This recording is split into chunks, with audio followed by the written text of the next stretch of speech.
In Chapter 27, you'll be able to solve real-world problems involving proportions. You need to be able to define a proportion, set up a proportion, solve a proportion, and identify a constant of proportionality. Proportional thinking is a valuable real-world problem-solving approach. To succeed on this TEAS task, you will need to be able to understand not only what a proportion is, but also how to set one up, solve it, and identify the rate of change, also known as the constant of proportionality. Some of the key terms that you're going to need to know in this Chapter 27 is the constant of proportionality, which is the ratio between two quantities.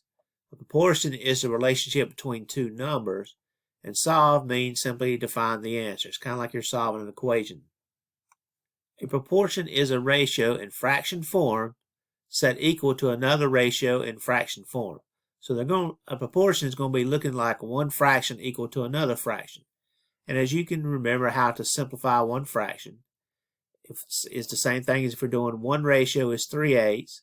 A scaled up ratio might be 9/24 because 3/8 times 3/3, which is really 1, so you're not changing the value. You're just multiplying something by something that equals 1. You're going to get a new ratio. So if one ratio is 4/5, the other might be 24/30 because we multiply by 6/6, which is really 1. So as you can see, in this particular fraction, 5/8 is equal to the corresponding fraction 10/16 because I took 5 times 2, 8 times 2, got 10/16. We call this a fraction, or it looks like a fraction, but it's really a proportion. It's more known with a proportion is when you got units of measure. 5 cars over 8 students is equal to 10 cars over 16 students. Again, I just took the first ratio, doubled each number on top and bottom, and got a new ratio.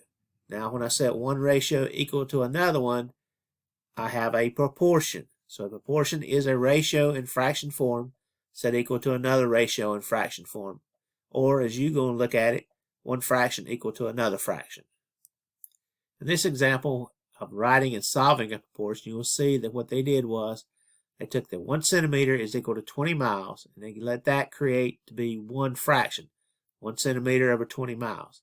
And they set that equal to the other given number, which was 6.4 centimeters, and they're wanting to know how much that represents in X miles. So what they did was they took 1 centimeter over 20 miles times 6.4 over 6.4, which is really 1, and got 6.4 centimeters over 128 miles, or X is equal to 128 miles. You can also use cross products to do this, and I'm going to show you an example of how I did that. In my example, which is very similar to the one that was booked, an application to solve a proportion will be on a map. If a scale says 1 centimeter is equal to 50 miles, then how much would 12.6 centimeters be in miles? So I put the 50 miles over 1 centimeter, or you could do it 1 centimeter over 50 miles. It doesn't matter which one goes on top, which one goes on the bottom. But when you do the other side, you have to make sure that whatever you put on top on the first fraction has to be on top on the other fraction. Now I'm just going to use n miles for the unknown number. And I have 12.6 centimeters. So when we use cross products to solve for n, you're going to have 50 times the 12.6 is equal to the 1 times the n, like you see here. And then 50 times 12.6 is going to give me 630 equals 1n. And like we're solving an equation, I would divide by 1 on both sides to get n by itself. So n is 630 miles. So 12.6 centimeters on this particular map would equal 630 miles on the map also. So when you're solving a proportion, you can either do this method, which is take your original fraction, multiply it by something that equals 1, which is going to be the other given number.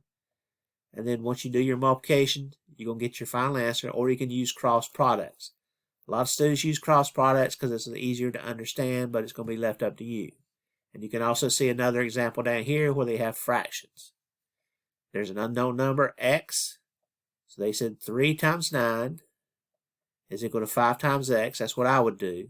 So 3 times 9 would be 27 is equal to 5x. Going to divide by 5, so I'd have 27 over 5. You just see how they did it, but again, you can do it whichever way you would like to do it yourself.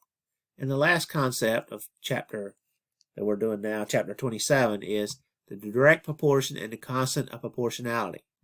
It says that two variables are directly proportional when they increase or decrease at the same rate. This rate is called the constant of proportionality. And so I'm going to let you read this part where it talks about the slope-intercept. But if you look down here in some of the examples I've got as far as equations, you have one variable equal to 4 times the other variable. So you can see that y is equal to 4x. So the constant of proportionality will be the 4 because it's saying I take 4, multiply by whatever x is, and I'll get y. So if x was 1, 4 times 1 would be y is equal to 4. If x was 2, y would be 8. If x was 3, y would be 12. You can see that each one of these has just y equal to some number, numerical coefficient times a variable, or a variable divided by a number, or a fraction times a variable. But if we look over here at these other ones, we not only have a variable times a number, but we also have a constant added to it to get my y value. So these are not directly proportional because this extra number would cause it problems. Now before we get finished with this video, we want to look at the handout. A proportion is a statement that two ratios or rates are equal. A proportion is true if its ratios or rates are equal, which if they're proportion, they have to be equal. It's true if its cross products are equal. That's the way we solve it. And it's false if its cross products are not equal. That would make it not a proportion to start with. Now this is the way that I told you to solve for an unknown value x, or you can call it any variable you want to. That is used x in the handout. You're going to set your cross products equal to each other, multiply both sides, divide the number not multiplied by x by the number multiplied by x, and solve for the missing number. And then I've got a little example here. 10 over 5 is equal to x over 15. You can do it the way that's in the TEAS books, or you can do it this way. Again, it's going to be your choice. You'll get the same answer no matter which way you do it. If I just took 10 times 15, that's one cross product, set it on one side, then 5 times x is the other one. One side you're going to actually be able to multiply, so I got 150 is equal to 5x. And then up here in step 3, what this is meaning is divide by the number not multiplied by x. By the number multiplied by x. So that means I'm going to divide by 5, just like you're solving an equation. So 150 divided by 5 gives me 30.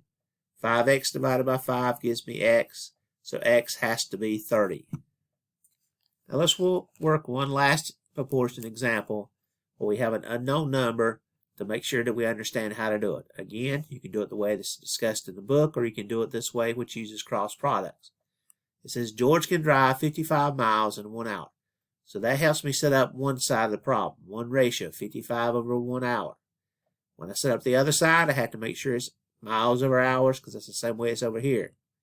Then we're going to use cross products to solve for n.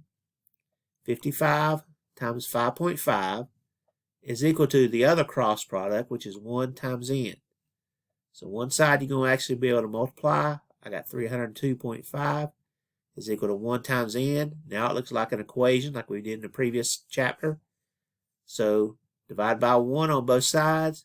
302.5 miles is equal to n. So in this example, if you can drive 55 miles in 1 hour, you can drive 302.5 miles in 5.5 hours. We just solved the proportion for the unknown number. Good luck on this section, and hopefully you'll be able to understand proportions, which are used a lot, not only in the medical field, but any other field that you might have come up against in your job.